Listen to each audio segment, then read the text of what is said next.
저희들이 주의 궁정에서의 한 날이 다른 곳의 첫날보다 낫다는 것을 고백합니다. 주님의 새 날개의 그늘 아래, 전능자의 날개 아래 거하기를 원합니다.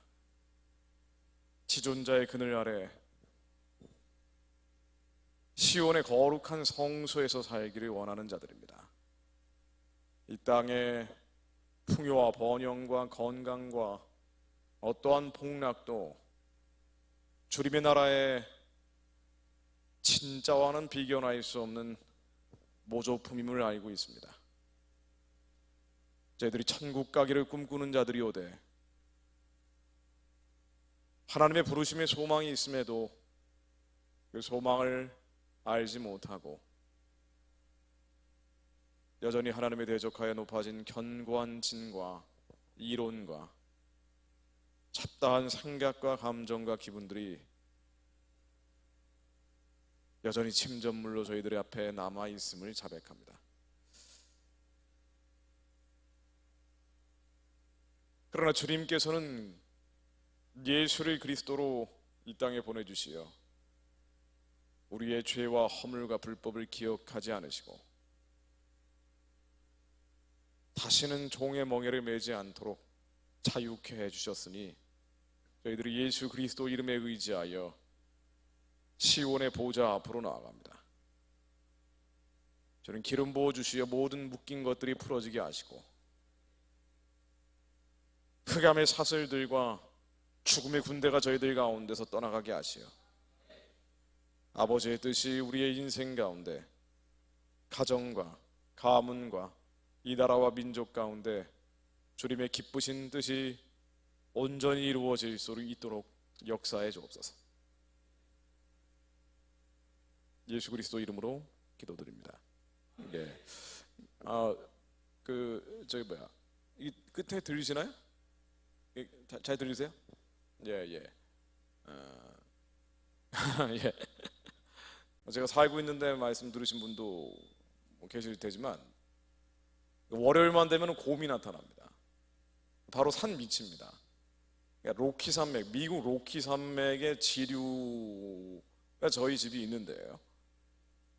동네 들고양이처럼 길고양이처럼 밥캣 링스라고 해서요, 살쾡이 시라소니가 돌아다닙니다. 사슴 같은 거는 보기도 싫어요. 하도 많이 나오니까. 산에 가면은 뒷산에 가면 10분만 올라가면 바로 뒷산인데요. 산에 가면은 쿠거라 그래가지고요, 이제 아메리칸 라이언이라 그러죠. 숲에서 밤에 가면은 이따만한 그 마이크만한 눈동자 두 개가 양 미간이 한 10cm 벌어져가지고 숲에서 보입니다. 그럼 이제 꽁지가 빠져나면 도망 다니죠.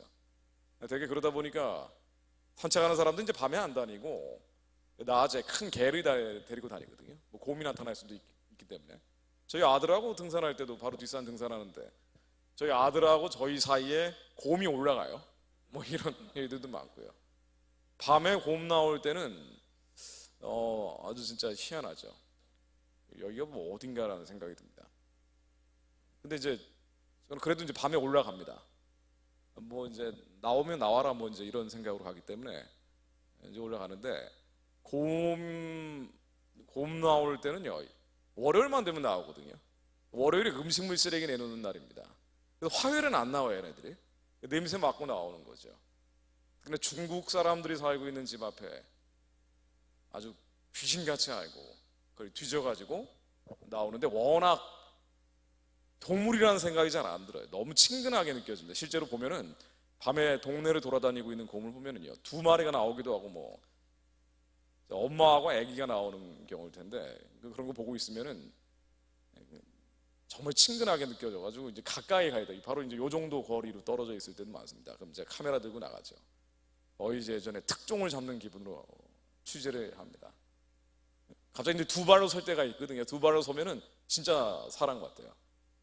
그리고 얘네들이 동네에 익숙해져가지고 사람에 대해서 그렇게 경계심이 없어요.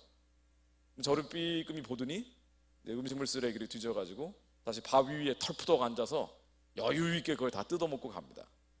그럼 마치 곰돌이 푸를 보는 것 같은 느낌을 갖게 합니다. 가서 와락 안아주고 싶은 느낌을 주기도 하고요. 근데 사실은 굉장히 위험한 일이죠. 위험한 일입니다. 근데 그만큼 이제 자연이 좋은 데죠. 근데 아무리 자연이 좋다고 해도 외로운 데입니다. 이제 사람이 없고, 특히나 미국 서부고 북서부기 때문에 제가 한인들하고 교류를 전혀 안 하거든요. 왜냐하면은 미주 교회들이 뭐 아시는 분들, 사셨던 분들이나 계셨던 분들은 아시겠지만 양극화되어 있거든요. 작은 교회들은 존립 자체가 쉽지가 않고, 교포교회들이 큰 교회, 어떤 대도시의 큰 교회 중심으로 다 모이는데, 그 대도시의 큰 교회들은 예외 없이 거의 북한의 체제 지원의 아지트처럼 돼 있어요. 북한 선교사라고 하는 사람들이 거의 또아리를 들고 있기 때문에 어디서 집회를 한다고 저를 이제 초빙을 하고 초대를 한다 그래도 제 이름이 뜨면은 일단 거기서는 얼라시 뜨는 거예요. 빨간불이 들어오면서 소동이 벌어지고, 그리고 취소가 됩니다. 그러니까 미주 교포 커뮤니티에서는 사실은 제가 활동할 수 있는 게 없거든요. 예전에 이제 가끔 강연을 가기도 했지만 너무 심하더라고요. 코로나 3년 동안 지나면서, 이게 당연히 이제 한국 교회의 영향입니다만은, 한국 교회들도 북한 선교라는 영역은 완전히 체제 지원, 정권 지원으로 굳어졌죠. 왜 이런가 하고 봤더니 왜 그럴까? 아마 교회들이 워낙 어려움을 겪고, 특히나 작은 교회들, 풀뿌리 교회들이 고난을 많이 겪다 보니까 기존의 큰 교회 중심으로만 북한 선교라는 영역이 살아남은 것 같아요. 그리고 코로나 시대를 거치면서 대북전단 금지법, 북한에 삐라를 날린다든가 페트병으로 쌀을 보낸다든가 이런 게 모두 중단됐죠. 탈북자를 구출하는 것도 중단됐기 때문에 그나마 북한 선교라는 영역에서 유일하게 할 수 있는 것은 인도적 지원밖에 없는 거예요. 근데 이 인도적 지원이 너무 노골화돼 버렸죠. 노골적인 체제 지원, 노골적인 정권 지원이 되어 있습니다. 그러다 보니 북한에 빵 공장, 국수 공장 짓는다고 하는 것도 사실은 이 창구죠. 빵 공장, 국수 공장을 지어놓고 여름에 냉방비, 겨울에 난방비, 운영비, 이제 계속 돈이 들어가는 창구가 되고, 뭐 예를 들면 한국의 큰 교회들 예외가 없는데 거의 이제 예외가 없어진 것 같아요. 어마어마하게 돈이 들어가더라고요. 현찰을 주는 거는 유엔의 대북 제재에 걸리는데, 현찰이 아니라 기업들의 후원을 인도적 지원이라는 이름으로 북한의 어린이 영유아 임산부 지원이다 그러면 유엔에서 면제가 돼요. 이런 식으로 해서 문재인 정권 때 기업들의 후원이 교회를 통해서 북한에 흘러가는 게 거대한 젖줄이 되어 있습니다. 이게 이제 미주 교회들은 더 노골적으로 하거든요. 시민권이 있으니까. 그러니까 이제 제 이름이 뜨면, 제가 이런 부분들을 비판하는 거의 유일무이한 사람이다 보니 제 이름이 뜨면은 일단 취소가 돼요. 행사 자체가 취소가 되는 경우 많고, 그래서 이제 교포 커뮤니티에도 이제 교류를 안 하죠. 어쩔 수 없이 이제 그렇게 돼버렸습니다. 그러다 보니 하루 종일 한마디도 얘기 안 하고 넘어갈 때가 많아요. 그거 이제 3년을 독수 공방을 한 겁니다. 만나는 거는 곰, 블랙베어, 밥캣, 링치, 쿠거 뭐 이런 놈들만 이제 만나다 온 겁니다. 그리고 이제 제가 우리 집에서 한 30분, 차로 30분 거리에 호수가 한 20개 됩니다. 부럽죠? 예, 정말 가보시면 좋습니다.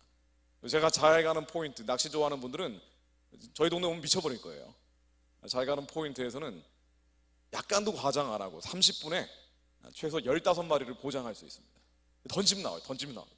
나중에 지겨워가지고 이게 고기들 떼기가 어려워요. 이만한 적어도 손바닥만한 트라우트 종류가 나온다, 송어 종류가 나온단 말이죠. 가을이 되면은 저희 집에서 한 20여 분 거리 떨어져 있는 개울, 물론 거기는 이제 스테이파크, 주립공원이긴 하지만은 그 안에 이제 개울에 가면은 팔뚝, 딱 진짜 팔뚝만한 연어들이 몰려옵니다. 장관이에요. 정말 장관입니다. 저는 이제 그런 걸 영상에서도 본 적이 없는데 그냥 동네에 있더라고요. 그래서 여기 이게 보여요. 이게 보입니다. 물고기들이 올려오는 게. 그걸 이제 처음 봤을 때 저희 아들이 몇 년 전입니다만은, 그다음부터 매년 오는 걸 알게 된 거죠. 처음 봤을 때 저희 아들이 그걸 보자마자 뛰어가서 손으로 잡아왔어요. 팔뚝만한 물고기를 잡아옵니다. 그러나 이제 사람은 없죠. 대화할 수 있는 사람은 없습니다. 하루 종일 혼자 있죠. 그래서 이제 유튜브를 하는 겁니다. 유튜브 처음에 하기도 굉장히 어색했는데 나중에 이게 익숙해지니까 너무 편한 거예요. 사람들이 비판도 안 하고 비난도 안 하고 댓글 나쁜 거 보이면 무조건 그 아동 학대로 제가 그냥 유튜브에 신고해 버리거든요. 다 지워 버립니다. 뭐 유튜브 보지도 않고 댓글 다는 거기 때문에 저는 뭐 그런 거하고 대화를 하진 않습니다. 그렇게 너무 편해진 거예요. 유튜브 하는 게 너무 편해진 거. 혼자 떠드는 게 듣거나 말거나 혼자 떠드는 게 그러다 보니까 제가 예전에 이제 교회에서 강연했을 때 교회에서 강연하면 전쟁터거든요. 일단 98%는 내 생각, 내가 주장하는 것과 반대된다는 게 전제되는 상태에서 말씀을 전합니다. 이 중에 몇 퍼센트를 돌려놓느냐가 제 미션이거든요. 솔직히 생각해 보세요. 이 앞에 서 가지고 98%가 다 저런 뭐야라는 표정으로 보고 있단 말이에요. 부암노교회 같은 데는 많지가 않습니다. 특히나 큰 교회 좀 사이즈가 있다 싶으면은요, 끝나고 나서도 그 일그러진 장로님 얼굴, 그냥 가라고 술산에 치는 권사님 표정, 이거를 제가 20년을 한 거잖아요. 다시는 그 시절로 돌아가고 싶지가 않더라고요.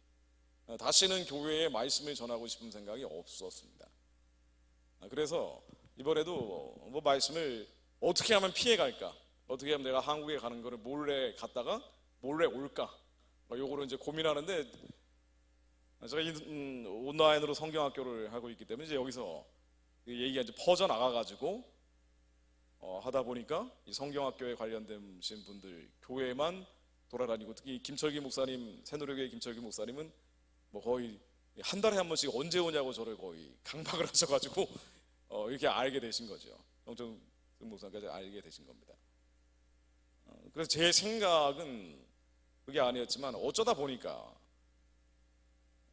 입국해서 출국하는 바로 당일 새벽까지 하루도 안 빠지고 강연을 하게 됐어요. 그리고 하루도 안 빠지고 점심 저녁 약속이 잡혀 있습니다.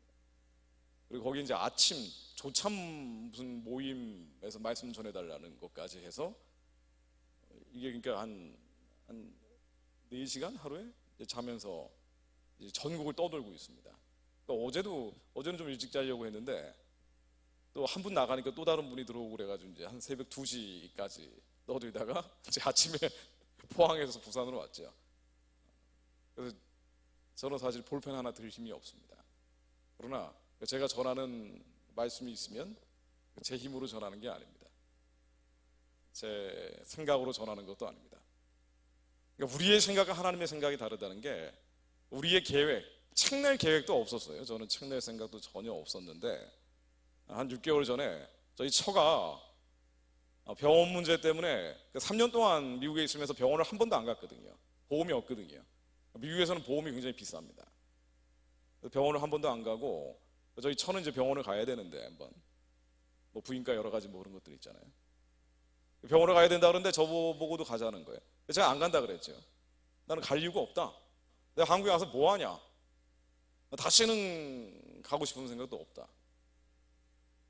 그리고 또 이제 문재인 정권 이제 말기니까 이게 아무래도 한국 상황이 심상치가 않아서 정권이 바뀔 것 같지도 않고, 앞으로 10년은 한국에 가봐야 내가 할 수 있는 일이 없겠다라고 생각하라. 이게 제 생각이죠. 이게 제 생각이었던 겁니다. 그리고 문재인 정권 5년 동안 미국에 있으면서 얼마나 사람을 피곤하게 하는지요. 멀리 있는데도 원격으로 피곤하게 해요. 예전에 맨날 경찰, 검찰, 법원에서 불러대더니 그나마 조금 잠잠해지니까 이거 뭐 하지도 않은 거 가지고 언론에서 난도질을 맨날 치다가, 그러다가 미국에 가니까 국세청에서 연락이 오기 시작하는 거예요. 제가 예전에 이제 방송 한참 진행할 때는 돈을 굉장히 많이 벌었거든요. 아주 많이 벌었습니다. 아침, 점심, 저녁으로 방송만 하니까 거의 연예인 수준으로 벌었던 것 같아요 그때. 근데 출연료를 받는데 8년 전, 9년 전 출연료 중에 세금 안 냈다라고 추징이 들어오는 거예요. 근데 이제 국세청 그 관련 법에 뭐라고 되어 있냐면은 3년이 지나면은 추징이 안 되는 겁니다 원래. 근데 어떻게 9년, 8년 전 거를 추징하냐 그랬더니 이 공무원들, 담당 공무원들도 뭐 민망해하면서 잠시 멈칫하더니 위에 방침이라 어쩔 수 없대요. 무슨 얘기냐면은 방송 출연했던 사람 중에 이른바 보수 패널들이 있죠. 이런 사람들은 뭐 법을 희한하게 적용을 해가지고 원래 방송국에서 세금을 떼야 되는데 떼지 않은 부분이 있다고 출연자한테 뺏어가는 거예요. 처음에는 몇 백만 원을 내라 그러더라고요. 몇 백만 원, 아직 1,000만 원대가 안 되는 걸 내라 그러더니 제가 다짐을 받았죠. 다시는 이런 추징 안 하는 거 맞습니까? 그랬더니 그렇대요. 그리고 또 몇 달 지나니까 이번엔 1,000만 원을 내래요. 세금 안 냈다고. 뭐 이런 식이에요. 그래서 제가 사단법인 예전에 만들어 놓은 게 여전히 통일부에도 있는데, 이 법인체, 통일부 산하 법인체들 중에 요 탈북자들 단체 뭐 해체하고 그랬거든요. 이게 이제 그 다음 타겟은 저 같은 단체입니다. 무슨 감사를 들어오겠다, 실사를 들어오겠다, 너무 피곤하게 하는 거예요. 가고 싶은, 코로나 때 워낙 통제하고 감시하는 것도 알고 있는데 눈꽃만큼도 가고 싶은 생각이 사실 없어졌습니다. 미국이 그 외로운 광야긴 하지만 아름다운 광야죠. 그렇긴 하지만 한국에 가고 싶은 생각이 없었는데 6개월 전에 저희 처가 한국에 가야 된다고 얘기하면서 제가 그냥 지나가는 얘기로 내가 책이나 하나 쓰면 모를까, 나는 가지 않겠다 그랬더니 이제 그때 갑자기 와이프가 기도를 하더니 책을 써야 된대요. 그래서 책 쓰고 싶은 생각도 사실 없었거든요. 근데 이제 책을 쓰라 그러면서 제가 자고 있는데 거의 뭐 발로 지근지근 밟으면서 책을 쓰라고 한 거예요. 한석봉 어머니처럼 밤에 잠을 자지 못하게 하면서 책을 쓰라고 막 닥달을 한 겁니다. 그래가지고 책을 낸 거예요.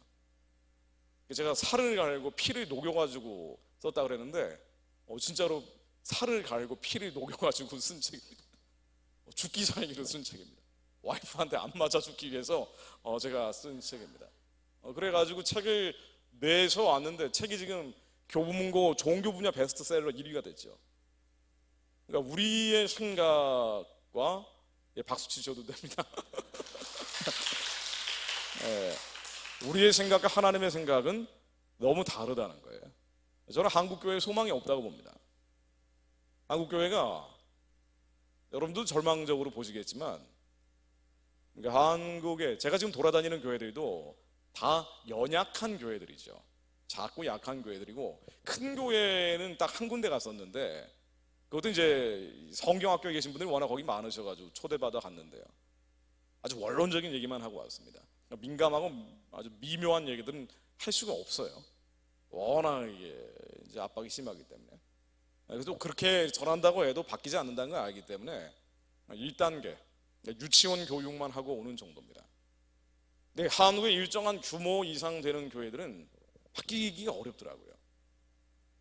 국민의 성향 자체가 아마 지금 60% 이상은 사회주의를 지지하는 사람들일 거예요. 가짜 평등에 미혹되어 있는 사람들일 겁니다. 실제 평등도 아닌데, 진짜 평등도 아닌데 말이죠. 가짜 평화에 미혹된 사람들, 북한 정권과 잘 지내야지 평화가 온다 그런데 천착하는 사람들입니다. 기독교인들은 마찬가지죠. 어떤 면에서 기독교인들이 더 심하다고 볼 수가 있죠. 그러다 보니 권사님들도 장로님들도 문재인 정권의 이런 말도 안 되는 반교회 방역 정책을 지지하는 사람들이 절반은 된단 말이에요.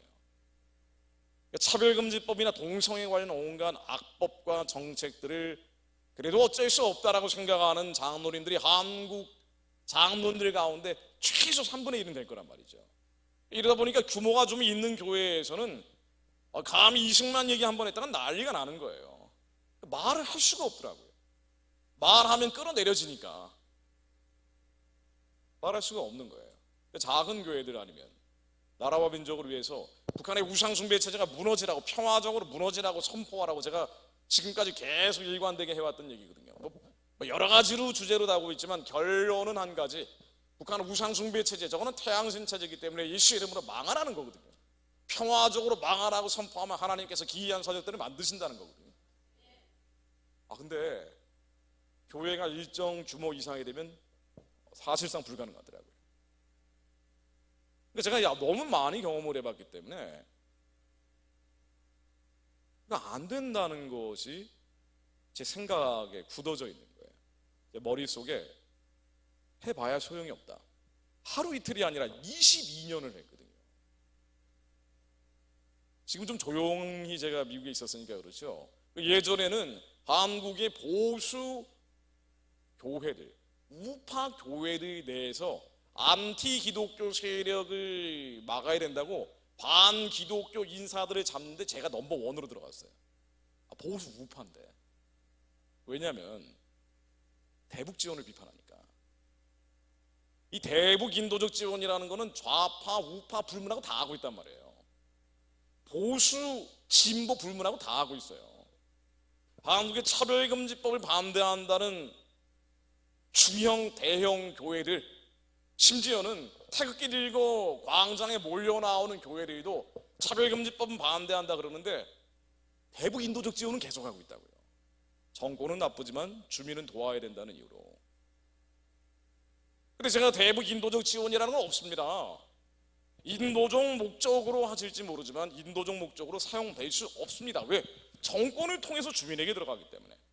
굶어 죽어가는 사람들은 북한의 적대계층이라고 하는 정치범 수용소, 노동교화소, 노동단련대, 구류장, 집결소, 깡판 이런데 집중적으로 모여있고 세계에서 노예가 가장 많은 곳이 북한이고 장마당에서 굶어가는 꽃제비 아이들 이들은 모두 배급 체제에서 벗어난 사람들이기 때문에 아무리 많은 식량을 북한에 준다 하더라도 이들에겐 갈 수가 없습니다.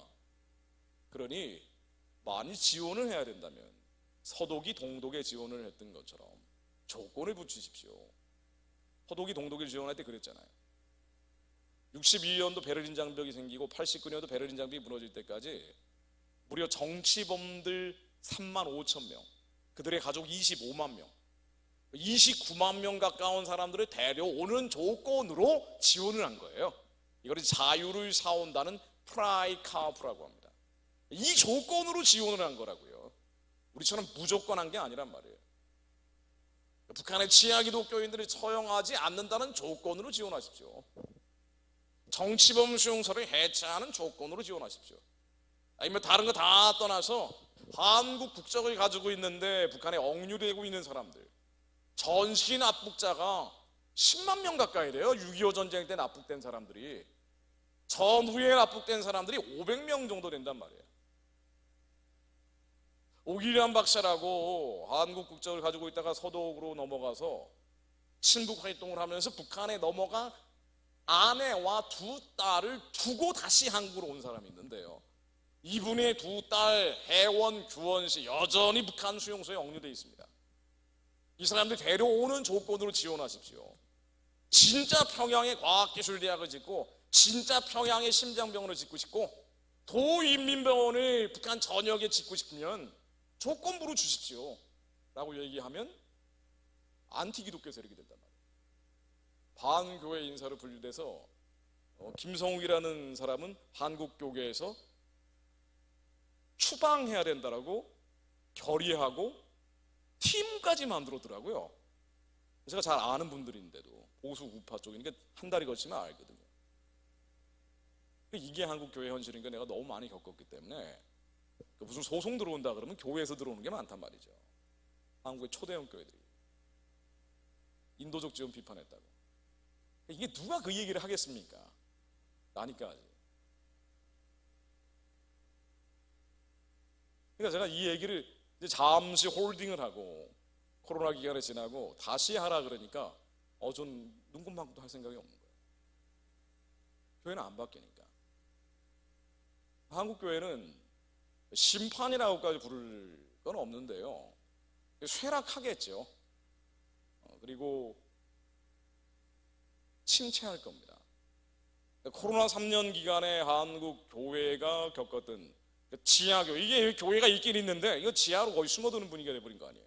워낙 통제와 감시가 심해지니까 얘기해도 안 바뀔 것이기 때문에 뭐 해봐야, 내가 얘기해봐야, 원래 알던 분들이 여기 계신 분들은 사실 제가 이런 얘기 할 필요도 없습니다. 대충 다 아는 분들이 모였죠. 생각이 다른 분들, 그러니까 보는 관점이 이 세상을 따라가고 세대를 본받으면서 좌경화되어 있다는 건 이 세상과 세대를 본받는 인본주의화되어 있는 거거든요. 그런 분들은 아예 여기 계시지 않겠죠. 얘기해봐야 바뀌지 않기 때문에 난 뭐 할 생각이 없고, 하면 욕이나 먹지 뭐하러 그런 일을 해요. 유튜브 하면 됩니다. 썸네일만 잘 만들면 조회수도 막 올라가는데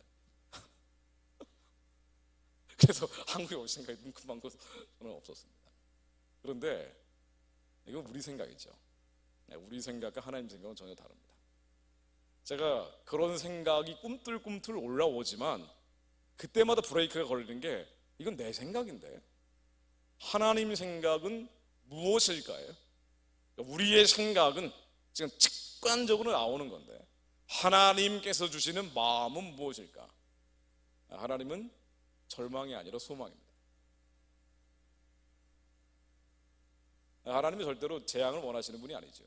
이대로 가려면 물론 한국은 어려워져요. 왜냐하면은 핵 문제 때문에 제가 누차 말씀드리는 북한의 핵 문제, 북한의 핵무기가 앞으로 5년 뒤에는 263개가 된다라고 예측이 돼요. 세계에서 네 번째, 중국 수준으로 많아져요. 그럼 북한 체제는 무너지지 않습니다.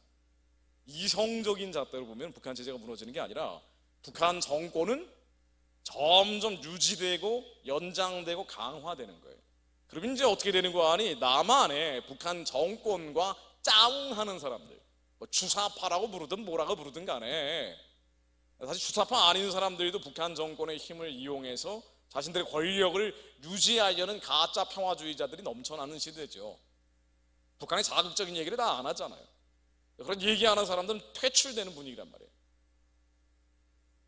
예를 들면 대통령실에 고위직 비서관 한 명을 임명하려고 해도 이 사람이 예전에 SNS에 북한 정권 망하라는 얘기했다 그러면은 당장 언론에 대서특필되면서 설화하면서 쫓겨나는 분이라고요. 제가 했던 말과 글을 정리해 보면은 다들 대경실색해서 감옥에 넣으라 그럴 거란 말이죠. 그러니까 이게 지금 한국의 권력 구도란 말이에요.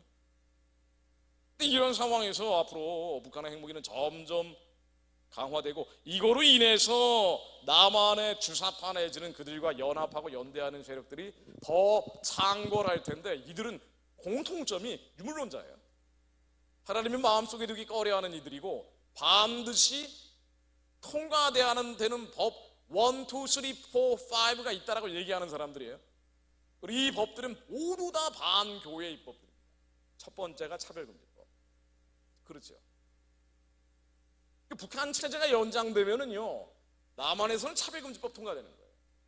동성애 문제와 북한 문제는 동전의 앞뒷면 같은 거예요. 남한에서 예를 들면 코로나 기간에 방역 패스 강제하는 거 이게 말도 안 되는 일 아니에요. 백신을 맞든 그 사람 자유 아닙니까? 이걸 강제하겠다는 것 미국에서는 없는 일이란 말이에요. 이게 상상할 수 없는 일이에요.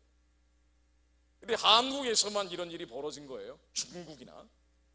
우리는 다 순응하고 갔지만 예배 시간에 무슨 뭐 말도 안 되는 일들이 벌어졌는데 이런 일들이 더 심해지는 거예요. 교회는 진짜 지하교회 같은 걸 경험하게 되는 겁니다. 더 심해지면은 문재인 시대 5년 동안에 다 핑계 아닙니까? 방역 조치 위반으로 교회를 잡는 거는 정부의 방역 정책 실패를 책임 전가시킨 거거든요. 희생양으로 만들어버린 거 아니에요. 교회가 반정부적인 이야기들 많이 하니까 이렇게 된 거거든요. 더 심해지면 중국이 되고 그다음에 북한이 되는 거예요. 나라가 망하지는 않죠. 나라가 쉽게 망하는 건 아니거든요. 한국 경제가 게다가 세계 10위권인데 이렇게 쉽게 무너지지는 않습니다. 아무리 못해도 아무리 망하게 하려고 해도 이 나라는 30년 이상 가게 돼 있는 나라예요. 30년 가든 다면 망하면 안 되겠죠. 한국 진짜 잘 산단 말이죠 지금. 그게 아니라 이제 교회가 침몰하는 거예요. 교회가 쇠락하는 겁니다. 전 세계적으로 여러분들도 코로나 시대 겪으셨던 것처럼 전 세계적으로 적그리스도적인 문화는 더 번져간단 말이죠. 이게 만약 우크라이나 전쟁에서 나오는 것처럼 러시아가 우크라이나를 침공하고 터키하고 연대를 하면서 중동과 연합을 하고 있는데 에스겔 38장 39장에 나오는 마곡 땅의 곡전쟁과 너무 유사성이 많단 말이에요. 이 전쟁이 좀 더 비화돼서 이스라엘까지 연루되고 중동 전쟁으로 확대돼버리면 세계에서 가장 많은 식량을 생산하는 우크라이나와 러시아가 전쟁이 확대되면서 가장 큰 영향을 받는 게 유럽이에요. 유럽은 이 전쟁을 중재하기 위해 나설 수밖에 없어요. 그게 바로 유럽연합이고 유럽연합은 요한계시록에 나오는 것처럼 10뿔과 7머리를 가진 붉은 용에 비견돼 왔단 말이죠. 그러면 성경에 나와 있는 종말의 시나리오와 너무 맞아떨어지는 거예요. 상상력을 발휘해 본다면 우크라이나 전쟁이 확전돼서 지금 30만 동원 명령까지 내렸거든요. 세계 경제가 불안해지고 인플레이션이 심해지면서 미국과 유럽이 금리를 상승시키고 한국 경제도 여기에 영향을 받고 있잖아요. 에너지 위기와 함께 금융 위기라는 복합 위기를 맞고 있다고요. 한국은 좀 떨어져 있는데 직접적으로 영향을 받고 있는 유럽 같은 경우는 자신들이 통합된 이 유럽 연합이라는 힘을 동원해서 이 전쟁을 평화롭게 중재 나설 수밖에 없게 되고, 만일 그렇게 되면은 성경에 나온 것처럼 종말의 첫 번째 전쟁인 마곡 땅의 고개 전쟁이 일어나고 열뿔과 일곱 머리를 가진 붉은 용이 중재를 하면서 7년간의 평화 조약이 나오는 거예요. 그러니까 예측을 하자면 될 수도 있고 안 될 수도 있지만 우리는 그날과 그때는 모르죠.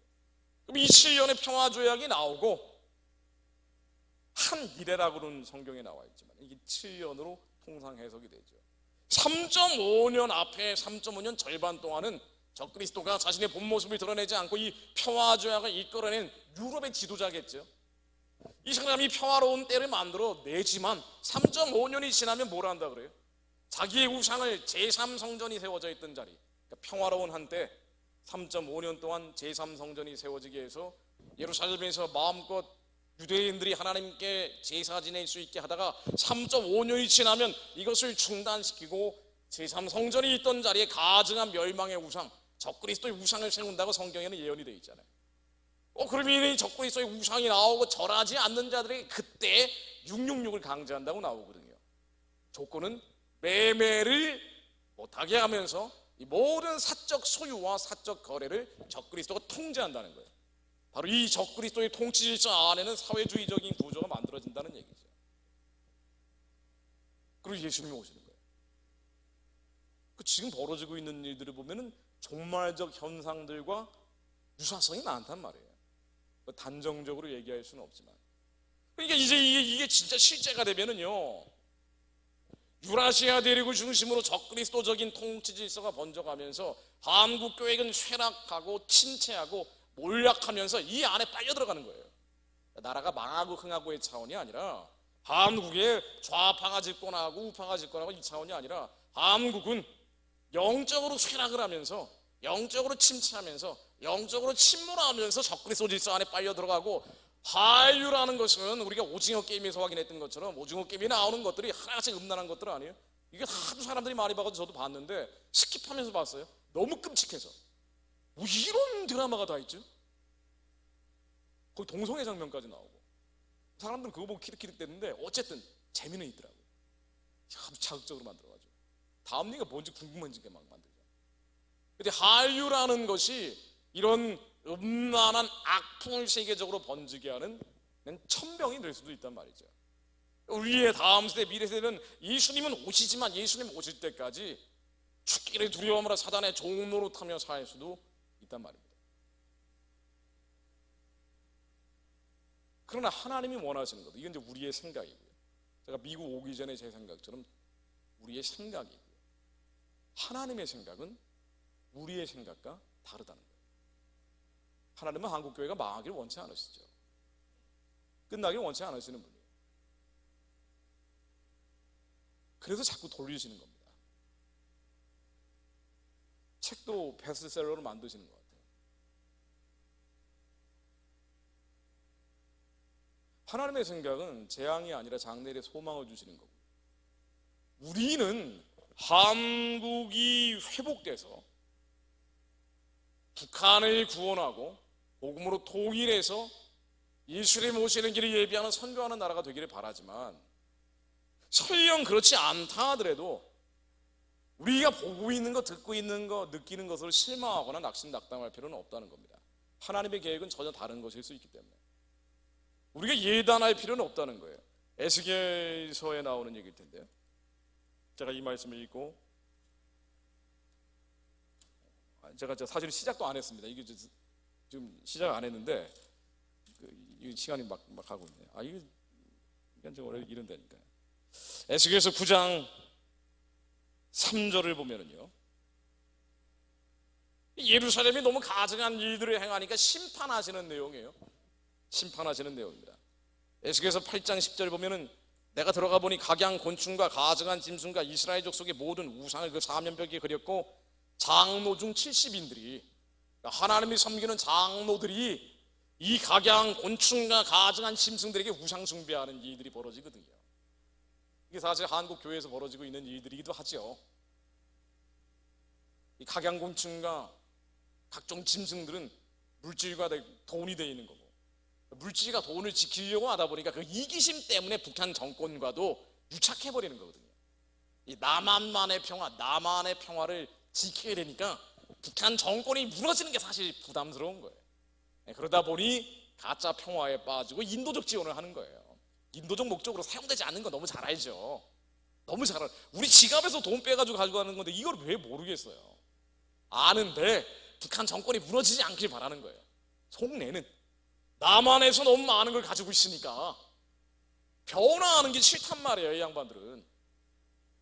특히나 이런 인도적 지원 앞장서는 교회들이나 주도하는 분들 보면은 서울 강남에 살고 있는 분들이 많단 말이죠. 실제로 잘 사는 사람들, 삶의 질이 완전히 다른 사람들이 많단 말이죠. 풍요와 번영을 지켜야 되기 때문에. 자, 그런데 이래서 하나님이 심판하시는데 그 심판할 때 베옷을 입고 서기관의 먹그릇을 찬 자 이 천사가 와서 예루살렘을 끝장내려고 할 바로 그때예요. 근데 이때 4절을 보면은요, 9장 4절을 보면 이르시되 너는 예루살렘 성읍 중에 순행하여 그 가운데 가는 모든 가증한 일로 인하여 탄식하며 우는 자 이마에 표하라 하시고. 구루터기처럼 남은 사람들이 있었다는 얘기예요. 이 사람들이 예루살렘을 바꾸지 못했어요. 한국 교회를 깨우지 못하는 것처럼 못 바꿨습니다. 그런데 하나님은 어떻게 하시는 거 아니?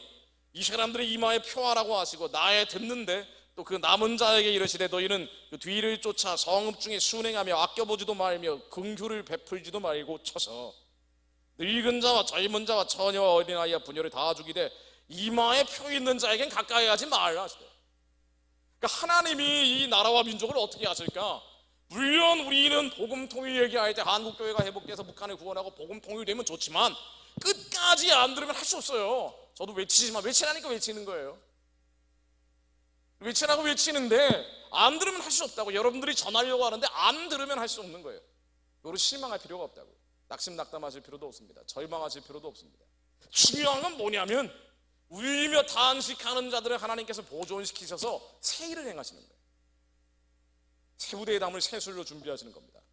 그래서 우리는 복음 통일을 우리 식대로 생각하지만 북한 체제가 무너지고 그 다음에 복음 통일이 곧 된다라고 생각하지만 그게 아니라 한국 교회는 여전히 퇴폐 타락 향락해서 이 땅의 것 육의 것 세상 것 쫓아다니면서 가짜 평화, 가짜 정의, 가짜 평등에 천착해 있다 할지라도 그런다 할지라도 그럼 한국은 이제 신통치 않은 나라로 남아있겠죠.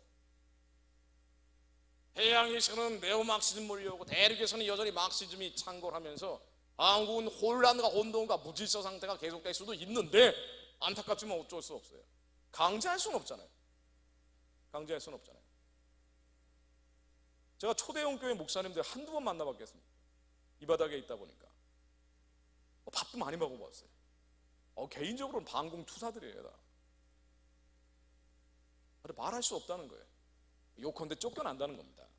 장로들한테. 좌파가 몇 명은 있으니까, 종북이 몇 명은 있으니까. 그래서 복음만 얘기한다는 거예요.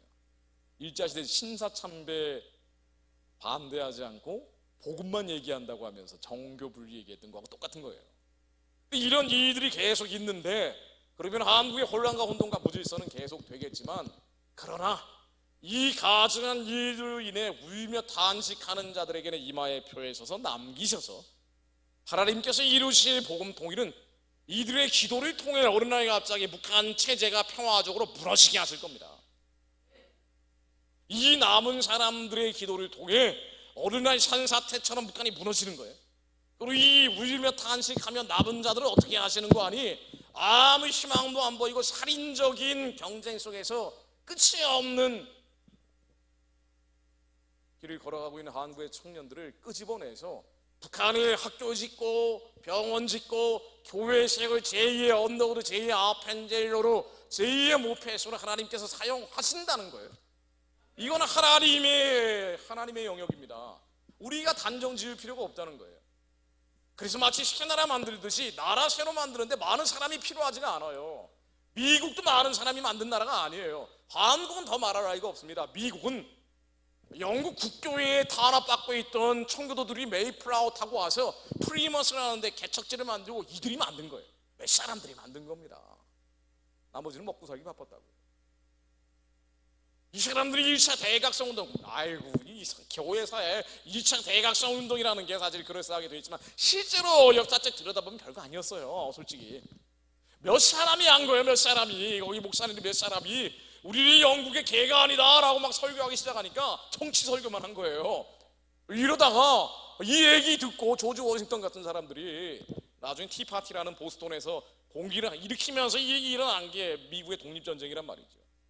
한국도 마찬가지라고요. 많은 사람들이 필요 없어요. 대한민국 건국은 많은 사람들이 한 게 아닙니다. 다 반대했어요. 무슨 남한에만 대한민국 만드냐 그랬단 말이에요. 우리도 통일된 사회주의 국가 만들자 그랬어요. 교회가 없는 사회주의 통일 국가 만들자 그랬다고요. 대부분의 사람들이 차라리 그렇게 하자. 분단은 싫다 그러면서. 안타깝지만 백범 김구 같은 분도 그래서 북으로 넘어간 거 아니에요. 훌륭한 분이지만 마지막에는 이런 부분에 대해서 미혹돼버렸단 말이죠. 이식만이 안 된다. 북한이 다 교회가 사라져버렸는데 한국은 지켜야 된다 그래서 대한민국을 만들어진 겁니다. 이 나라가 만들어진 거는요 선교사들이 만든 거예요. 사실은 한국은 선교사들이 만든 나라입니다. 이승만은 나중에 나온 인물이에요. 왜냐하면은 한국에 이승만이 돌아왔을 때 그 지지 세력이라는 게 한계가 있잖아요. 남한에서 토착 사회주의 운동했던 사람들도 많고, 미 군정 3년을 거치면서 당시에 한국어와 영어를 자유롭게 사용하는 사람들이 선교사 아들들이었다고요. 선교사 딸들인 거예요. 이 양반들이 미 군정에 비서관으로 간 거예요. 그래서 이승만을 옹립한 거죠. 이승만을 그냥 세운 거예요, 이 사람들이. 왜냐하면 이승만과 같이 공부했던 사람들이 그 친구들이란 말이죠. 후배들이에요. 동생들이라고요. 이 사람들이 언더우드 아들이고 이 사람들이 아펜젤 아들들입니다. 그럼 이 사람들은 또 언제 왔느냐? 제일 많이 한국의 선교사들이 들어왔을 때가 1903년에서 1909년 사이에. 이때 집중적으로 한일합방 되기 전에, 일제한테 망하기 전에 집중적으로 한국에 들어왔는데, 이때 들어왔던 사람들 중에 60% 이상이 모두 딱 한 사람의 설교를 듣고 왔어요. 미국의 유명한 부흥사 딱 한 사람의 설교를 듣고 조선에 온 겁니다. 그리고 이 사람들의 제자 중에 이승만이 나오고 이 사람들의 자제들과 함께 이승만이 대한민국 건국한 거예요. 많은 사람이 한 게 아니라고요. 근데 그 설교자 한 사람이 D.L. 무디라고 들어보셨죠? 유명한 미국의 부흥사예요. 이 사람은 성경적 종말론을 가지고 있었죠. 우리 당대 세계 복음화로 완성하자. 예수님 오실 길이 만들어져야 된다. 이제 이 사람이 2차 대각성 운동이라는 걸 미국에서 했거든요. 이제는 흑인들을 해방시켰으니 세계로 복음화하자. 아시아로 가자. 저기 조선이라는 나라도 있다. 미국 청년들이 조선이라는 나라를 언제 들어봤겠어요? D.L. 무디가 얘기한 거예요. 가라. 그때 온 거예요. 쏟아져 온 겁니다. 조선으로. 이 사람들이 조선에 와서 보니까 나라는 망해가고 끝나가는데, 그럼에도 불구하고 하나님의 소망은 마치 동방의 예루살렘처럼, 왜?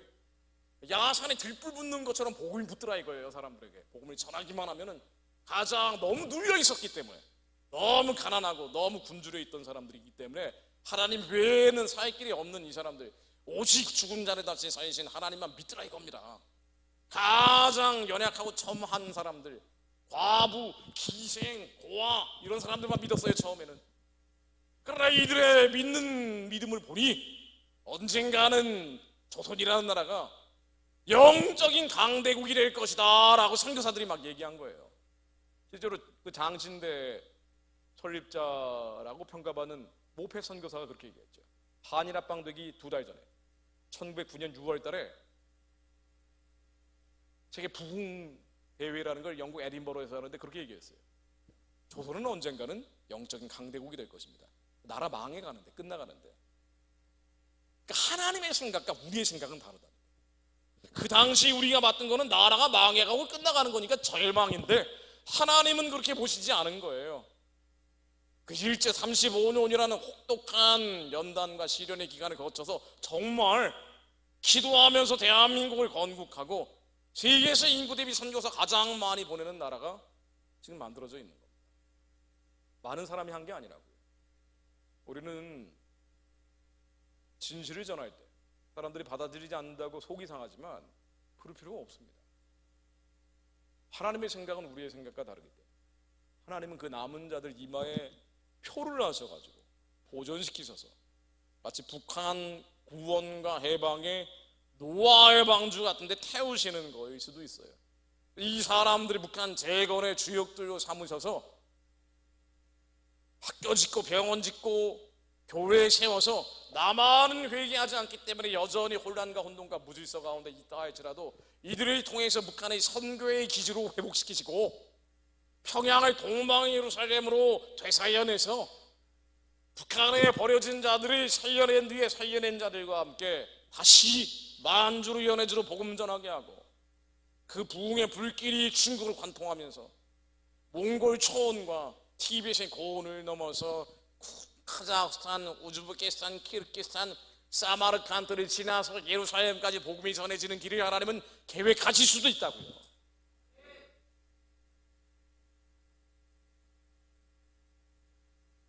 적그리스도 질서가 아무리 전 세계적으로 번져간다 하더라도 사실 성경에 나오는 적그리스도 질서는 예루살렘을 중심으로 벌어지는 거거든요.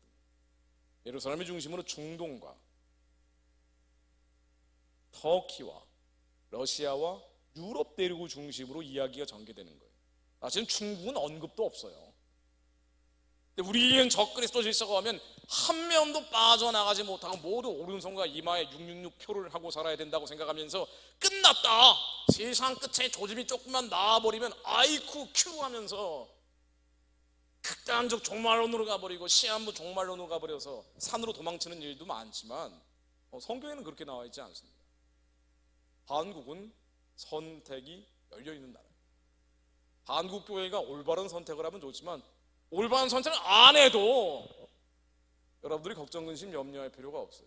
결국 내가 그 선택을 하느냐, 내가 교회이기 때문에 하나님은 끝까지 주님의 뜻을 지키며 그 부르심의 소망을 이루려는 자들, 하나님의 선하고 기쁘고 온전하신 뜻을 이루려는 자들, 그들의 기도를 땅에 버리지 않으십니다. 여러분들이 나라 돌아가는 꼬락서니를 보고 실망할 필요가 없어요. 세상 돌아가는 모양새를 보고 염려할 필요도 없습니다. 우리 안에 하나님의 선하신 뜻이 있는데도 불구하고 이루어지지 않는 것은요, 결국 우리 안에 죄거든요. 이 낙심낙담하고 두려워하는 것들, 절망감들, 이 절망감과 싸워 이기셔야 됩니다. 우리의 인생의 문제나 자녀들의 문제나 가정의 문제나 가문의 문제 다 마찬가지예요. 어차피 현실은 에스겔 골짜기예요.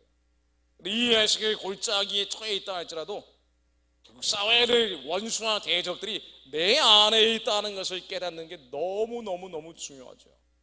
원수와 대적은 멀리 있지 않고 내 안에 있는 절망감입니다. 하나님의 약속이 우리 심령 가운데 와서 분명히 울림을 주고 떨림을 주고 감동을 주셨는데도 불구하고 현실을 보니까 마음속의 이상과는 너무 동떨어져 있단 말이에요. 우리의 현실은 돈도 없어요, 건강도 없어요, 시간도 없어요, 나이는 먹었어요, 아무것도 없고 너희들의 부르심을 보라, 배운 자가 없고 가진 자가 없고 있는 자가 없더라. 똑같습니다. 아무것도 아닌 사람들밖에 없단 말이에요. 근데 그건 우리 생각이죠. 하나님의 기적이 일어나지 않는 이유, 약속이 실제의 기업이 되지 않는 이유, 왜 이 약속이 실제의 기업으로 이루어지지 않는 거 아니? 내 안에 절망감이 들어요. 낙심낙담이 들어요. 제가 3년 동안 이거하고 싸우다 왔습니다. 얼마나 실망이 돼요. 억울함. 너무 인생이 억울한 거예요. 나는 옳은 얘기 했는데 말이야. 이게 지금 누적 소송 비용 13억 원. 아니, 그리고 예전에 적폐청산이 저한테 시작이 됐거든요. 박근혜 대통령 감옥 가고 그다음에 제가 예전에 13년 전에 인터넷에 썼던 글을 가지고 제가 전도를 한 제자애가 저하고 주고받은 이메일을 모 신문사에 찾아가면서 적폐청산이라는 게 시작이 된 거예요. 그러면서 무슨 댓글 부대 대장처럼 저를 만들어 버렸어요. 근데 저는 한 번도 댓글을 써본 적이 없어요. 안 했다고요. 해본 적이 없는 건데 요만큼의 팩트를 이만큼으로 조작을 했어요. 근데 이 제자는 왜 그런 거예요 도대체? 나는 얘한테 서운하게 해본 걸 기억을 못 하거든요. 근데 원래 내 인생을 돌이켜보니까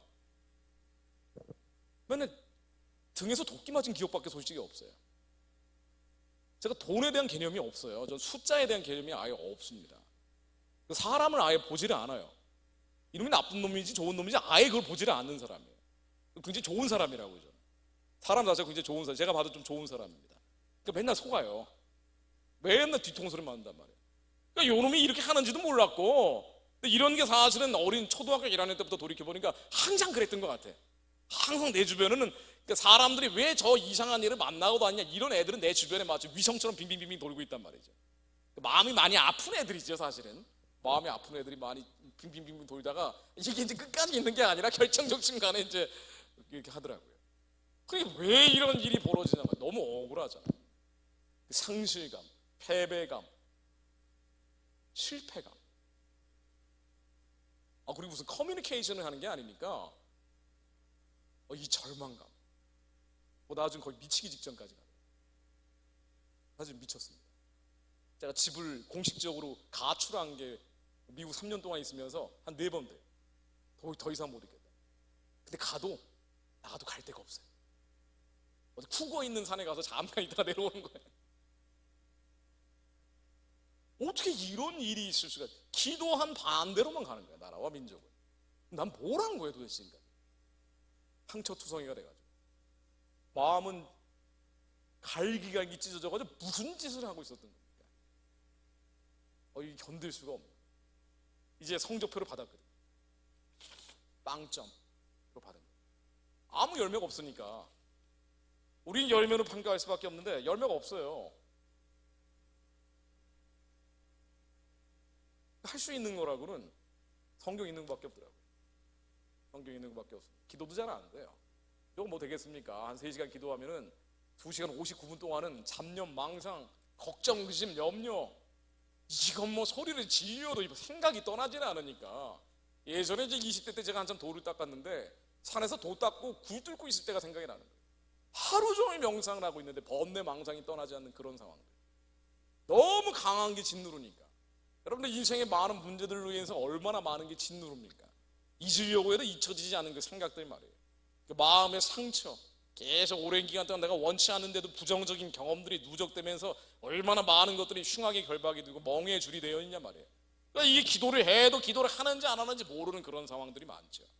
할 수 있는 일이라고는 하나님의 말씀이 정미하기 때문에. 정미하다는 게 뭐예요?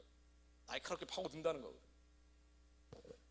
시편 119편 140절로 주의 말씀이 심히 정미함으로 주의 종이 이를 사랑하나이다.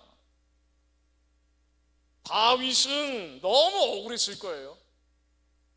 근데 억울한 사람이 성경에 기록돼 있죠. 억울하지 않은 사람이 한 명도 없어요. 다 억울한 사람들. 이 당해서 당하는 게 아니라 사도 바울은 무슨 죄를 그렇게 많이 져가지고 40에 감한매를 5번이나 얻어맞냐 말이에요. 배는 파손하고 추방과 온갖 시달림을 겪냐 말이에요. 이거 나중에야 복음이 엄청나게 전해지지만 당대에는 행복할래야 행복할 수가 없는 사람이에요. 모세는 유대 백성 구하려고 왕자의 신분인데도 불구하고 애굽 병사에게 7개이가 붙었는데 하필이면 죽어버렸어요. 죽이려고 죽였겠습니까? 미필적 고의도 없었을 텐데. 그런데 40년 동안 추방당한 거예요. 얼마나 억울했겠냐고요. 40년 광야에서 모세가 뭘 느꼈을지가 정말 뼈저리게 와닿는 거예요. 진짜 제가 사는 데가 광야니까 몇 시간 달리면 진짜 사막이 나와요. 사막. 아무것도 없는 사막이 나옵니다. 사막에 가 있는 거예요. 유튜브 찍는다고 가 있는 겁니다. 아무도 없어. 주변에 소리를 지르도 아무도 없는데. 근데 사람 미쳐가는 거예요. 너무 억울해서, 원통해서, 분해서. 저 나쁜 놈들이, 진짜 나쁜 놈들인데 권세를 휘두르고 할 수 있는 일이 없는 거예요. 교포교회를 깨워보겠다고 워싱턴 DC로, 뉴욕으로, 시카고로, 텍사스로 돌아다녀봐도 이거는 완전히 잡혀 있어요. 북한에. 와우, 정말 놀라울 정도로. 이 북한 선교사라는 그룹들은 원래 한국의 초대형 교회, 제가 뭐 실명을 얘기하지는 않겠습니다만은 한국의 초대형 교회를 중심으로 그분들은 아주 보수 우파예요. 근데 이분들을 중심으로 거대한 네트워크를 전 세계적으로 만들어 놓고 견고한 진이 돼 있기 때문에 빠져나갈 수가 없더라고요. 야, 정말 대단한 거예요. 뭘 하겠습니까? 유튜브 그 구글 직원이 된 거예요. 구글사에. 그렇게 하나님 말씀만 있는 거예요. 성경학교로 제가 1시간에서 1시간 반 정도 거의 매일 말씀으로 기도하는데, 사실은 그리고 나서 제가 또 읽어요. 저희 아들하고 또 한 30분 이상 성경을 읽습니다. 그러니까 하루에 한 3시간 정도 읽는 것 같아요. 안 그러면 미치니까. 안 그러면 내가 미치니까. 너무 화가 나가지고. 제가 원래 혈기가 많은 사람입니다. 잘 아시겠지만 전 다혈질 중에 다혈질이에요. 20대 때는 제 주먹이 성한 데가 없었어요. 맨날 주먹으로 싸움질하고 다니니까 무슨 저체격에 싸움하겠냐 그러지만은 그러니까 더 이상한 거예요. 화가 나면 눈에 보이는 게 없거든요. 1대 10으로 싸우고 그랬다고요. 저놈이 악이다, 저놈이 악당이다라고 생각했더니 그때부터 아무것도 안 보여. 아무것도 안 보이니까 이제 깨어나면은 병원에 실려가 있고 막 그런단 말이에요. 20대 때 그러고 다녔습니다. 부모님이 얼마나 걱정하셨겠어요. 그때 가뜩이나 그때 도 닦고 돌아다니고 한참 산에서 무술하고 그럴 때니까 막 이게 몸에서 불이 나와가지고 견디지 못하는 그런 시대였단 말이에요. 근데 그렇게 그 성이 많은 사람, 불이 많은 사람인데 이게 세상의 악을 향하면서 그들을 향한 거예요. 저 주사파를 향한 겁니다. 김정은을 향한 거예요. 문땡땡이를 향하게 된 거예요. 여러분들만 끌어내리면 된다라는 생각을 한 겁니다. 그런데 정작 우리의 인생은 처참하기 짝이 없는 거예요. 마음은 갈갈이 찢겨 있는 겁니다. 하나님께서 잠언 16장 32절로 노하기를 더디하는 자는 용사보다 낫고 자기의 마음을 다스리는 자는 성을 빼앗는 자보다 나으니라. 성읍을 빼앗으려고 한 건데, 나라와 민족을 바꾸려고 했는데 정작 내 마음은 지키지 못하고 있는 거예요. 성내는 자는 하나님의 의를 이루지 못한다고 했는데 내 안에서는 계속 성을 내고 있는 겁니다. 근데 이게 죄인 줄 모르는 거예요. 결정적으로 우리는 죄라는 게 악한 행동을 할 때만 죄다라고 회개하지만, 뭔가 우리가 실수했을 때 회개하잖아요. 사실은 우리의 본질 자체가 죄더라고요. 우리의 생각, 감정, 기분이 다 더럽고 추하고 악한 것들이더라고요. 온 마음과 온 힘과 뜻을 다해 하나님이 사랑해야 되는데 하나님이 사랑하지 못하게 하는 것들, 불결하고 불순한 것들, 아니 우리 잠재의 시간에 얼마나 음란한 생각들이 있냔 말이에요. 근데 이게 죄인 줄 몰랐던 거예요. 죄인 줄 몰랐던 거예요. 내 안에서 얼마나 분노와 화가 있냐 말이에요. 짜증이 있냐 말이에요. 근데 이게 죄인 줄 몰랐던 거예요. 우리는 죄인 줄 모르고 살아가는 겁니다. 그러면서 마지막 시대에 깨어있는 사람들이다 라고 하면서 나는 깨어있어, 나는 선하고 의롭고 꽤 그럴싸한 사람인 것처럼 착각을 하고 있었던 거예요. 제 얘기예요. 왜? 한국 교회를 깨우고 다녔으니까. 그 얘기인즉 한국 교회가 다 잠들어 있다는 거 아니에요. 한국 교회보다 낫다는 거 아니에요, 제가. 나는 아주 선하고 의롭고, 또 일부 저의 메시지에 공감하는 분들은 진짜 그런 사람입니다라고 댓글을 단단 말이에요. 그거 보면서 그렇지, 나는 그런 사람이야 라고 넘어간단 말이에요. 확증 편향이 되는 거예요. 근데 사실은 나는 왜 미쳐가고 있을까? 그 생각을 하는 겁니다.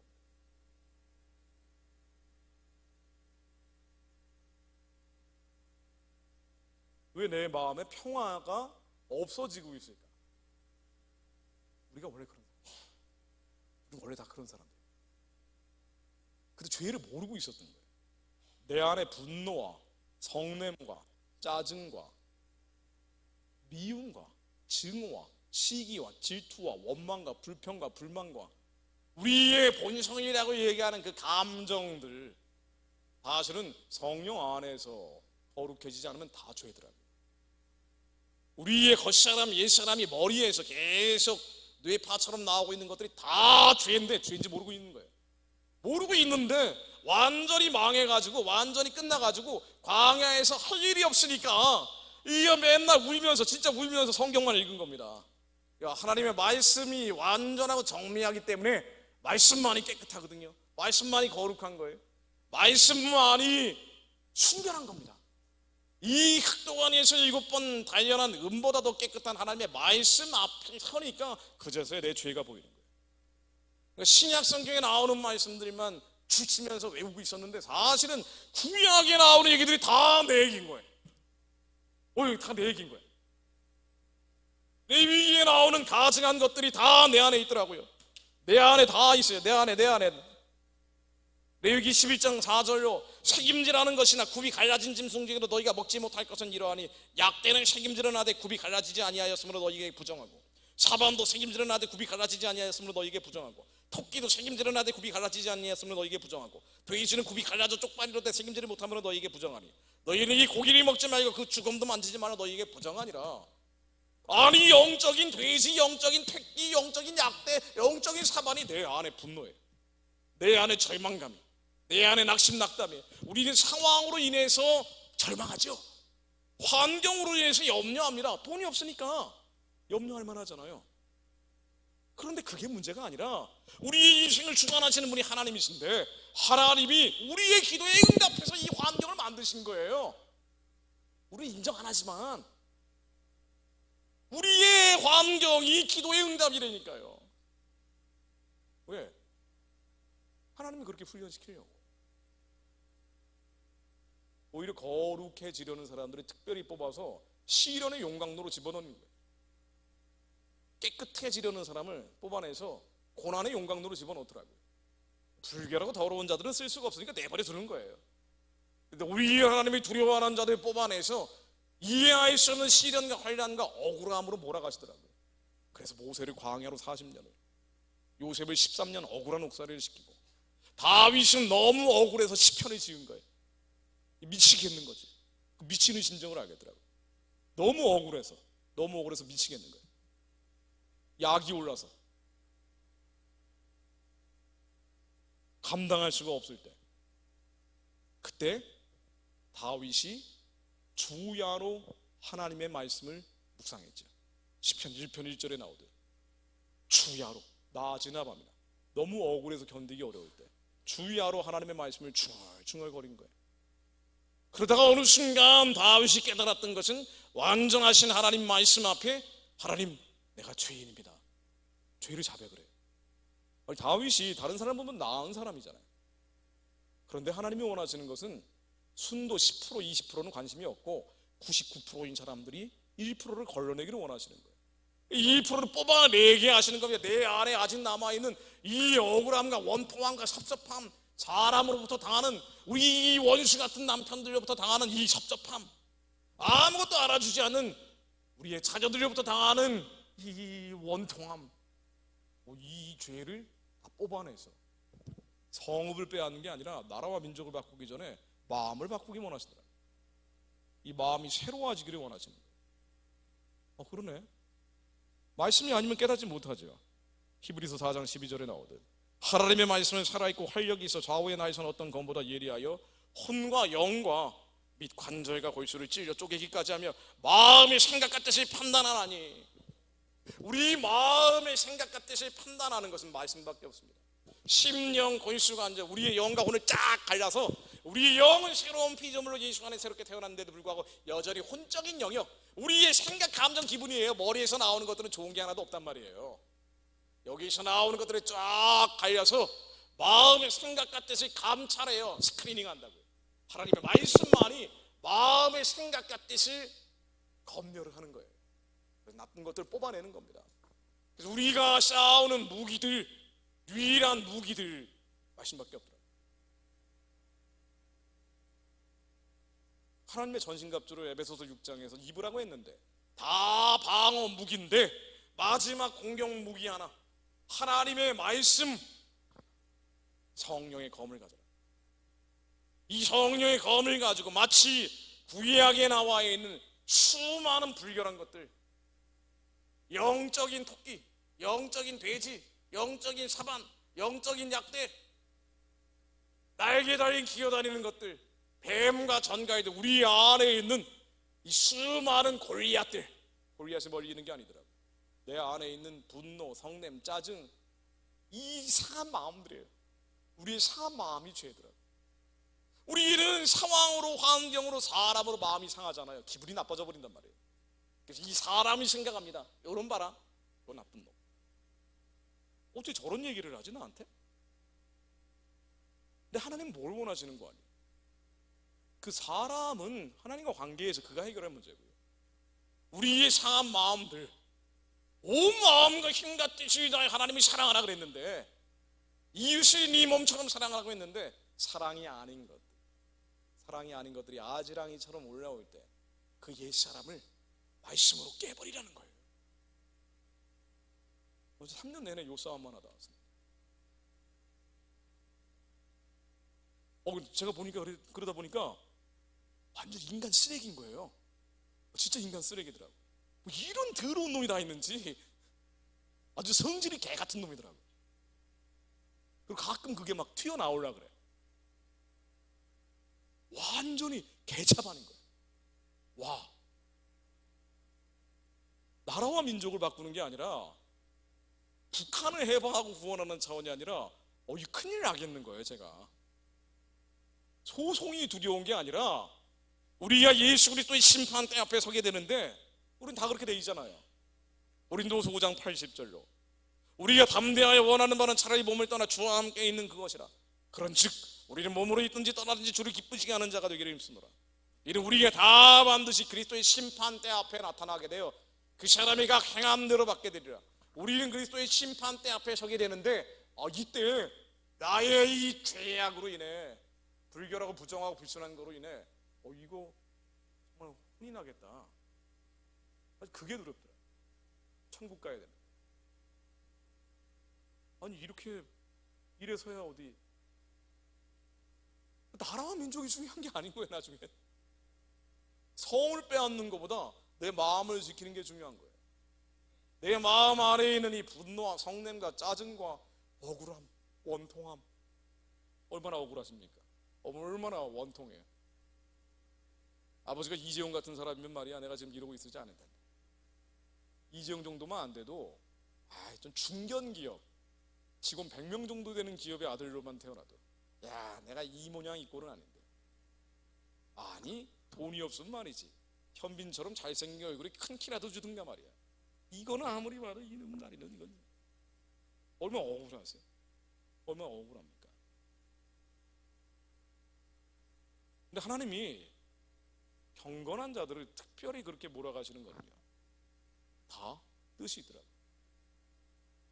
이해할 수 없는 고난, 시련, 환난, 감당할 수 없는 고통을 주는 데는 반드시 이유가 있더라고요. 이 하나님의 부르심입니다. 하나님의 택하심이다. 그런데 이 부르심과 택하심이 있는데 이것을 이루지 못하게 하는 거예요. 저도 엄청난 부르심과 택하심이 있죠. 제가 나이 30에 다시 교회로 가면서 은사 쪽에 워낙 또 천착을 해서 20대 때 도닦던 버릇이 있으니까 이제 30대 때는 은사만 따라다녔어요. 막 불 쏘고 막 그러는데 말이죠. 막 한참 막 불 받다 보면은 막 안 보이던 거 보이고 드리고 막 그러잖아요. 입신한 것 같기도 하고.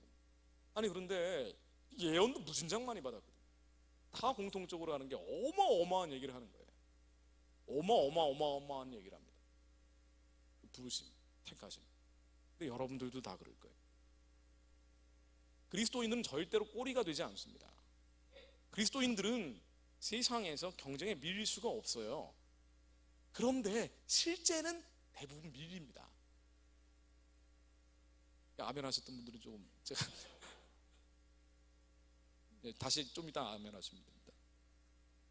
아니 뭐 애들이 취업할 때 죽기 살기로 안 해요. 그리스도인들은 주일에 찬양해야지, 예배드려야지. 쟤네들은 죽기 살기로 하거든요. 세상에 있는 사람은 죽기 살기로 한다고요. 술 먹고 담배 먹고 온갖 나쁜 짓을 해서라도 회사에서 살아남으려고 그래요. 근데 이 그리스도인들은 안 그러잖아요. 회식 자리에 자주 빠져요. 수요 예배 때 빠져야지, 금요 예배 때 빠져야지. 이게 이놈의 그리스도인들은 어떻게 세상에서 써먹기가 참 어려워진단 말이에요. 죽기 살기로 서울대법대에 들어가기 위해서 온갖 수단 방법을 쓰지 않는 조국처럼 안 한단 말이에요. 그리스도인들은 그렇게 할 수가 없다고. 대부분 경쟁에서 밀리는 경우가 많아요. 그러니까 그리스도인 청년들을 보면 아주 순하고 착한데 얘네들이 연약한 거예요. 그리고 이게 이제 어떻게 하냐면요, 좀 머리가 내가 있다라고 착각하는 친구들은 나는 세상에서는 세상 사람보다 더 지독해질 거야 하면서 교회 와서는 경건한데 교회만 벗어나면 진짜 나쁜 놈이 되는 경우도 많단 말이에요. 교회 안에서는 장로님인데 회사에만 가면 폭탄주를 제일 먼저 알고 있는 게 장로님이란 말이죠. 세상에서 지지 않기 위해서. 그런데요, 하나님은 그리스도인들을 세상의 꼬리가 아니라 머리로 만드신 거예요. 원래 모세나 다니엘이나 요셉처럼 살도록 돼 있는 겁니다. 그게 부르심이라고요. 그런데 이 부르심이 왜 안 이루어지는 거 아니에요? 왜 나는 안 이루어지고 있는 거 아니? 왜 밥 타고 계속 놀고만 있는 시대를 보내고 있는 거 아니? 왜 그런 거 아니 봤더니 내 안에 죄예요. 내 안에 걱정, 의심, 염려예요. 안 될 거라는 포기하는 마음이에요. 이제 머릿속에서 계속 불안하니까 하나님의 영이 내 심령 가운데 있는데 일어나 빛을 발할 수가 없어요. 눈빛이 약해지고 침침해지면서 머리는 무거워지고 당연히 일어나는 현상이란 말이죠. 그래서 그리스도인 청년들도 하나님의 방식이 아니라 세상의 방식으로 세상에서 싸우려고 하는 거예요. 그러다가 무너지고 넘어지고 나중에 신학대학원 가겠다 그래요. 근데 그렇게 가면 안 됩니다. 먼저 죄와 싸워 이겨야 되거든요. 근데 이 죄가 뭔지 모르면 싸워 이길 수도 없는 거예요. 내 안에 가나안의 이 많은 전쟁들, 여러분들 가나안에 왜 이렇게 전쟁을 많이 하는 걸 성경에 기록해 놨어요? 성경은 하나님의 말씀인데 왜 하나님이 가나안 전쟁을 이렇게 많이 기술해 놨냐고요. 그 영적 전쟁이죠. 영적 전쟁입니다. 영적 전쟁이에요. 내 마음판에서 벌어지는 전쟁이에요. 근데 이 전쟁을 할 때 요만큼도 봐주지 말라는 거예요. 남자 청년들은 내 안에 있는 음란과 요만큼도 타협하지 말라는 얘기입니다.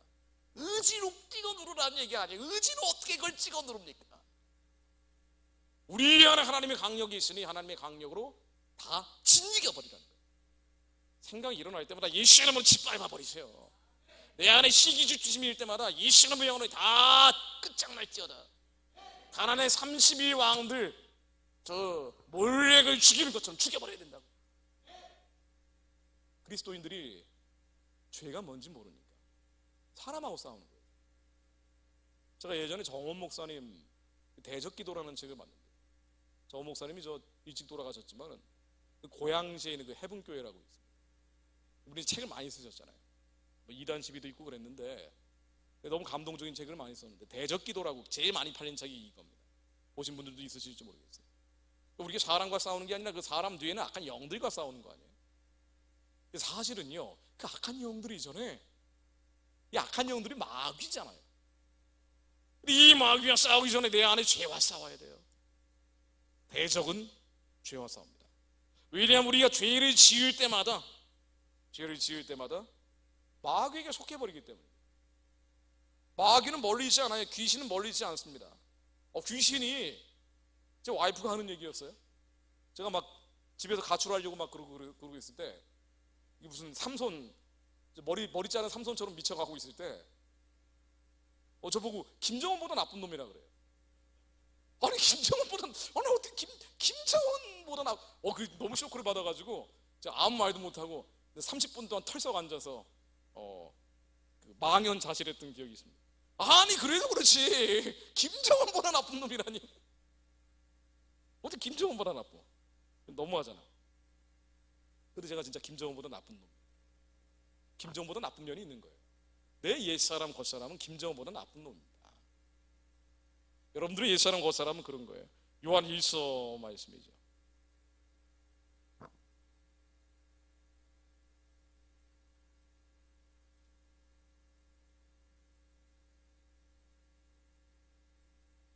일장 8절로 만일 우리가 죄가 없다고 말하면 스스로 속이고 또 지위가 우리 속에 있지 않을 것이요 우리가 죄가 없다고 말하면 지위가 우리 속에 있지 않을 것이요 우리 죄가 있는 자들인데 모른다는 거예요. 우리의 옛 사람 그 사람은 다 죄악 투성입니다. 근데 이걸 알고 있는 것과 모르고 있는 건 엄청난 차이가 있는 거죠. 우리는 어떤 면에서는 경계성 인격장애에서 왔다 갔다 하는 사람들이에요. 상황과 환경과 사람이 어떤 자극을 하면 경계성 인격장애가 드러날 수 있는 사람들이라고. 근데 이걸 알고 있는 것과 모르고 있는 것은 하늘과 땅 차이인 거예요. 알고 있는 자들은 내 안에 원수 대적들과 끝없이 싸웁니다. 피 흘리면서 싸우는 거예요. 어떤 사람으로 인해서 기분 나빠질 때 그 사람을 생각하지 말고요, 내 안에 기분 나빠하는 이게 죄라는 걸 알아야 된다니까요. 이 시름으로 면허이 다 깨어질지어다. 온갖 정과 욕심들, 육신적이고 정욕적이고 마귀적인 욕구가 일어날 때 그거 죄거든요. 명품을 두른다고 해서 그게 풀어지는 게 아니에요.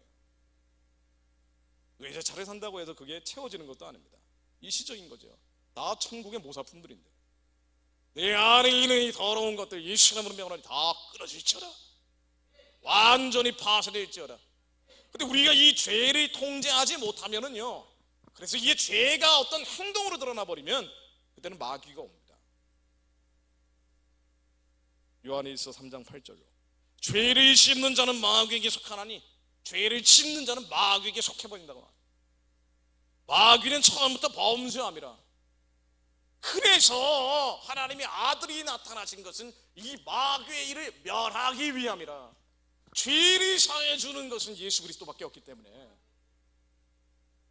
우리의 마음을 고치는 분은 예수 그리스도밖에 없기 때문에, 우리의 상하고 아프고 병든 마음들, 우리는 다 영적인 문둥병자들이에요. 꼭꼭 감추고 있지만, 그런데 그걸 창피할 필요도 없어요. 내가 아니거든. 그럼 내가 아니에요. 옛사람입니다. 후패해지는 날이 갈수록 떨어져 나가는 내 겉사람이라고요. 진짜가 아니라니까. 이걸 가지고 스트레스를 받을 필요도 없어요. 나의 실수와 나의 실책으로 스스로 정죄할 필요도 없는 거예요. 그건 없어지는 겁니다. 그거로 인해서 눌릴 필요가 없어요. 나는 원래 성질이 더러운 놈이야. 나는 원래 고약한 놈이야. 나는 삐딱한 놈이야. 나는 마음이 너무 여린 자입니다. 그래요. 내 안에 있는 영적인 사반들, 영적인 토끼, 영적인 굽이 갈라지지 않았는데 가증한 돼지들은 예수의 이름으로 다 깨어질지어다.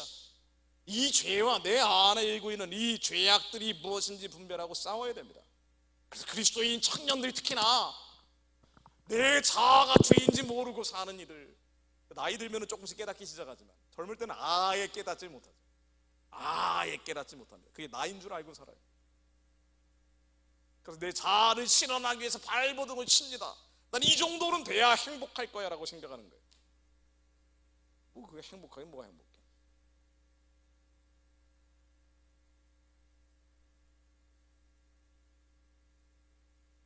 가봐야 그거 뭐 뻔한 건데.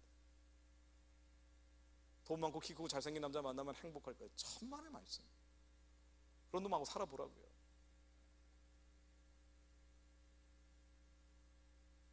우리의 욕구와 욕망과 욕정들, 이게 채워져야죠 행복하다고 하는 것들. 내 안에 이것이 하나님의 생각인지 나의 생각인지 지혜와 계시의 신으로 충만해져서 죄와 싸워야 됩니다. 마음속에 하나님의 나라가 이루어져야 되는데 하나님의 나라를 도둑질하는 것들, 죽이게 하는 것들, 멸망케 하는 것들, 하나님의 나라, 우리 심령 가운데 예수 그리스도 안에 의와 평강과 희락의 나라가 이루어져야 되는데 하나님의 나라를 죽이고 도둑질하고 멸망케 하는 내 안에 원수들, 대적들, 이 골리앗들, 여리고 성 안에 침치고 있는 것들 예수의 이름으로 다 망할지어다. 끝날지어다. 파쇄될지어다. 대적 기도는 내 안에 죄와 대적할 때 그래야 이 마귀들이 대적하더라고요. 내가 죄와 싸워 이겨야 세상을 이기더라고요. 두려움과 절망감과 싸워 이겨야 하나님이 길을 여시더라고요. 이겨야 됩니다. 치면 안 됩니다. 원수들이 주는 착각에 속으면 안 됩니다. 그래서 예수님이 와서 처음 하신 얘기가 회개하라, 천국이 가까이 왔느니라 아니에요. 하나님은 죽어가는 천국에 가게 하기 위해서 우리의 심령 가운데 천국을 주시려고 한 거거든요. 성령은 로마서 12장 2절에 나오듯이 성령 안에 의와 평강과 희락이에요. 아버지의 나라가 우리 심장 가운데 이루어져야 되는데 상황과 환경과 외물에 상관없이 사람들이 뭐라고 하든 1,000만 명이 우리를 둘러 진치고 있다 할지라도 1,000만 명이 나한테 돌을 던지고 있다 할지라도 나는 예수 안에서 의와 평강과 희락, 아버지의 나라를 누리기 위해서 주님이 오신 거거든요. 근데 이게 되려면 먼저 회개하라 그랬어요. 우리는 회개를 우리의 예를 들면 WCC에 안 들어가는 거, 배도하지 않은 거, 북한 지원하지 않은 거 이런 행동을 생각하지만 우리의 고약한 성질이 죄예요.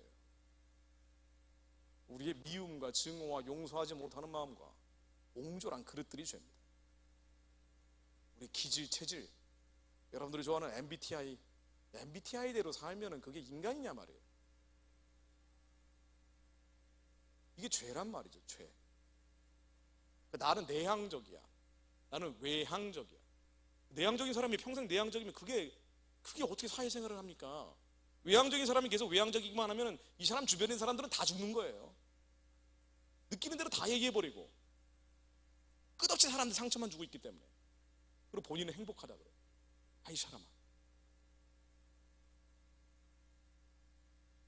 그건 아무 의미가 없는 거예요. 나는 소극적이야, 나는 적극적이야, 나는 진취적이야. 그게 기질이거든, 기질. 제가 고등학교 때부터 맨날 그때는 그거에 미쳐 있었는데 사상 체질력에 나오는 태양인, 소양인, 태음인, 소음인 기질이라고요. 그 체질대로 살면 인간 말종이 되죠. 대부분 그렇게 삽니다. 그런데 우리는 예수 안에 새로운 피조물을 거듭난 자들이고 육체 껍데기가 벗겨지면 주님의 나라에서 영원히 빛과 같이 사는 거예요. 근데 아직도 남아있는 후패해지는 날이 갈수록 떨어져 나가는 비닐 같은 겉사람이 나인 것처럼 착각을 하고 사는 거예요. 이게 바로 우리 아버지 어머니, 그 아버지 어머니 아담과 하와 때부터 죄를 지으면서 계속 누적돼서 우리의 DNA 안에 들어와 있는 죄성입니다. 이게 죄인지 모르니까 세상과 싸우고 사람과 싸우고, 이 죄인지 모르는 애국자들이 모여서 광장에서 아무리 소리를 쳐도 서로 싸우는 거예요. 어떻게 이렇게 많이 싸우는지 3년 만에 와보니까 진짜 가관이더라고요. 와우, 뭐 서로 죽이지 못해서 안달복달. 와, 반동적인 진영도 그래. 어떻게 이렇게 싸우죠? 세상과는 싸우는데 의인들이지만 하나님이 보시기에는 죄인인데, 그 마음이 상해 있는데, 아픈데, 병들어 있거든요, 다들. 본인들의 마음이 아프고 상하고 병들어 있다는 걸 잘 못 느끼는 거예요. 우리는 다 환자들이라고요. 우리 마음이 아픈 자들이에요. 마음이 상한 자들이, 속상한 사람들이에요.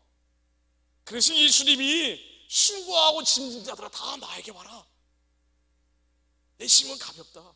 너희들의 마음이 아픈 자들이고 상한 자들이고 병자들이고 환자들이야. 회개는 뭔가 구체적인 행동을 하는 게 아니라 우리의 마음이 병들어 있다는 걸 자백하는 거죠. 하나님, 제가 환자입니다. 우리 의지로 통제가 안 되잖아요, 기질이. 누가 짜증내고 싶어 짜증냅니까? 요놈이 나쁜 짓을 해서 짜증낸 거지. 그러니까 화내려고 화낸 건 아니잖아요. 이 악당을 보니까 화가 난 거 아니에요. 그럼 하나님, 우리가 환자입니다. 우리가 아프고 상하고 병든 자들, 너무 수고하고 짐을 많이 지고 있습니다. 마음이 가난한 자요, 심령이 가난한 자들, 그런 예수의 피로 저희를 깨끗게 하시고 그 피 가운데 저희들이 머물게 하시며 저희들이 다윗처럼 피 흘리며 죄와 싸워 이기는 자들이 되게 하옵소서. 다윗은 주님께서 능력으로 나를 띠띠어 주셨으니 이기기 전에는 돌아오지 않는다 그랬어요. 능력으로 나를 띠띠어 주셨으니 절대로 적당히 하고 돌아오지 않겠습니다. 사무엘하 22장 40절로. 사무엘하 22장은 다윗의 승전가죠. 사실은 이 시대를 살고 있는 그리스도인들의 죄와의 승전가가 되어야 됩니다. 마귀들과의 승전가가 되어야 됩니다. 이는 주께서 내게 전쟁하게 하려고 능력으로 내게 띠띠우사 나를 치는 자는 내게 굴복하게 하셨사오며. 하나님은 전쟁하라고 명령하시는 분이에요. 전쟁해라, 싸워라, 그리고 이겨라. 이 죄와 피 흘리면서까지 전쟁해라, 싸워라, 이겨라. 그 더러운 성질에 지지 마라. 그 조급함에 초조함에 지지 마라.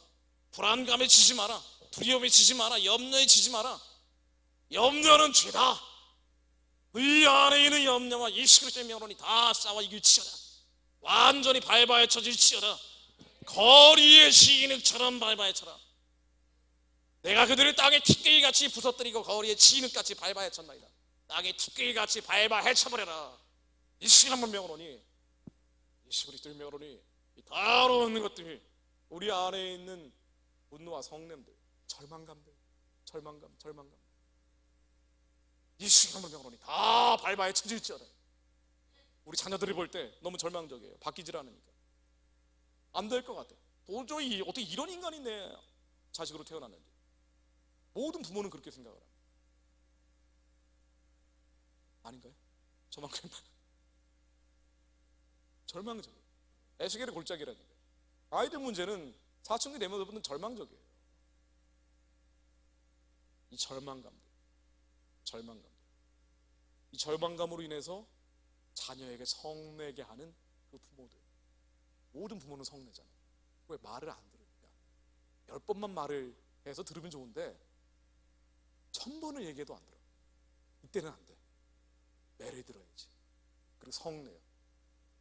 아이들의 마음은 찢어집니다. 삐뚤어지는 거예요. 하나님 먼저 성을 빼앗기 전에 내 마음을 지키라고 하셨던 것처럼 내 안에 먼저 절망감이 예수의 이름으로 깨어지게 하옵소서.